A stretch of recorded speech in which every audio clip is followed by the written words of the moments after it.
halos 1 milyong piso ang halaga ng pera at mga alahas ang natangay sa isang sanglaan.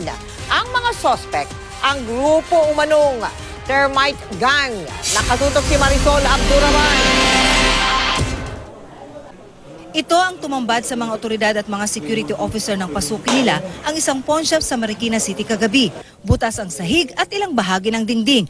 Ang maliit na vault ng sanglaan, wala ng laman. Pinasok na pala ito ng mga kawatan na naghukay pa raw mula sa ilalim. Aabot sa halos 1 milyong pisong cash. Kabilang na ang nasa 20,000 halaga ng mga alahas ang natangay ng mga suspect na kung tawagin ng mga otoridad ay termite gang. They made their way through the underground. Naghukay. Hinukay po nila yon. Tapos bumutas yun. Ginak nila yung their way up to the flooring. Sa butas raw na ito, posibleng dumaan ang mga suspect. Nasa 300 metro ang layo niyan mula doon sa pawn shop. At pagdating naman ng grupo doon sa area, naghukay pa raw sila papunta na mismo doon sa pawn shop na nasa 15 to 20 meters daw ang layo.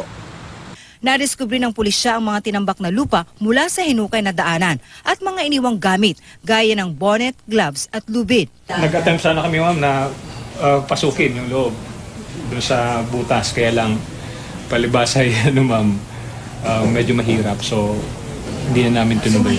Ayon sa ilang empleyado ng kalapit na pawn shop, ilang araw na raw silang nakakarinig na may nagtitiktik sa ilalim hanggang makarinig na ng malakas na alarma mag-aalas 11 kagabi. Ayon sa pulisya, target daw talaga ng grupo ang 3 magkakatabing sanglaan sa lugar kung hindi lang sila nabisto matapos pagnakawan ang unang pawn shop.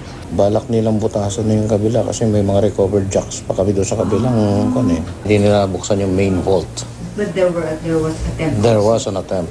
But then the wall of the main vault was so thick.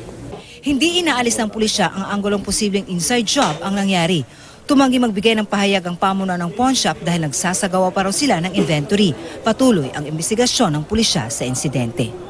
Marisol Abduraman, nakatutok, 24 oras.